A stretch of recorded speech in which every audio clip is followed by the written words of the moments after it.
Hello दोस्तों, नमस्कार। मैं संध्या कुमारी हूँ। उम्र 19 साल। उत्तर प्रदेश के एक छोटे से लेकिन सुकून भरे शहर में पली बढ़ी एक साधारण सी लड़की हूँ, जिसके सपने किताबों, कॉलेजों और एक शांत भविष्य के इर्द गिर्द घूमते थे। और उस दिन की सुबह भी बाकी दिनों जैसे ही शुरू हुई थी।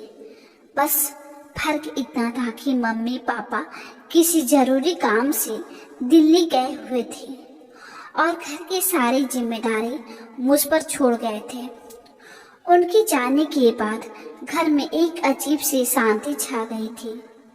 वही घर जो हमेशा बातों, हंसी और चहल पहल से भरा रहता था, अब जैसे खुद भी किसी का इंतजार में खामोश हो गया हो।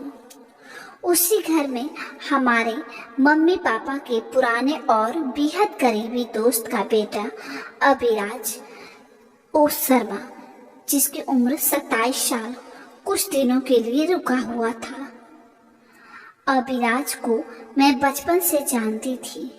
वह पहले भी कई बार हमारे घर आया था, लेकिन तब मैं छोटी थी और उसे बस अंकल का बेटा कहकर देखती थी। पर अब जब समय बदला था, उम्र बढ़ती थी और नजरें भी शायद कुछ ज्यादा समझदार हो चुकी थी, तो उसे देखकर मेरे मन में एक अजीब सी हलचल होने लगी थी।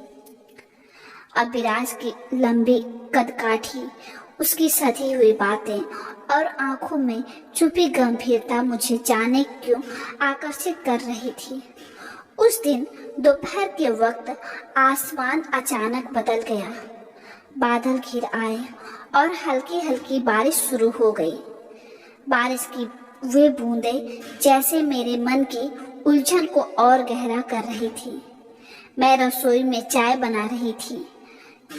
खौलती हुई चाय से उठती भाप और बाहर की ठंडी हवा से मिलकर माहौल को कुछ अलग बना रहे थे। तभी मुझे महसूस हुआ कि कोई मेरे पीछे खड़ा है। मैंने पलट कर देखा तो अभिराज था। उसने हल्की मुस्कान के साथ कहा कि बारिश में चाय पीने का मजा ही कुछ और होता है। उसकी आवाज में एक ठहराव था जिसने मेरे दिल की धड़कन को तेज कर दिया। मैंने बिना कुछ कहे चाय का कप उसकी तरफ बढ़ाया और जैसे ही हमारे हाथ छुए, एक पल के लिए मेरी सांस अटक सी गई। वो कोई बड़ा स्पर्श नहीं था, बस एक हल्का सा एहसास, लेकिन उसी एहसास ने मेरे भीतर कुछ हिला दिया। शाम होते होते बारिश तेज हो गई और बिजली भी चली गई। पूरा घर हल्की अंधेरी रोशनी में डूब गया। खिड़की से आती बारिश की आवाज, कमरे में फैली शांति और दो लोगों की मौजूदगी ने माहौल को और भी गहरा बना दिया। हम दोनों ड्राइंग रूम में सोफे पर बैठे थे। थोड़ी दूरी जरूर थी, लेकिन बातें में कोई बड़ा दूरी नहीं रही। उसने मुझसे मेरी पढ़ाई, मेरे सपने और मेरी पसंद नापसंद के बारे में पूछा और मैं हैरान थी कि कोई इतने ध्यान से मेरी बातें सुन भी सकता है। उसकी हर बात में अपनापन था, ऐसा अपनापन जो बिना कुछ कहे भरोसा जगा दे।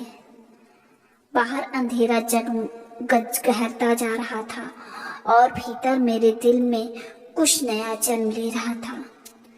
कभी कभी हमारी नजरें टकरा जाती और मैं झट से नजरें झुका लेती, लेकिन वह मुस्कुराकर मेरे झिझक को और प्यारा बना देता था।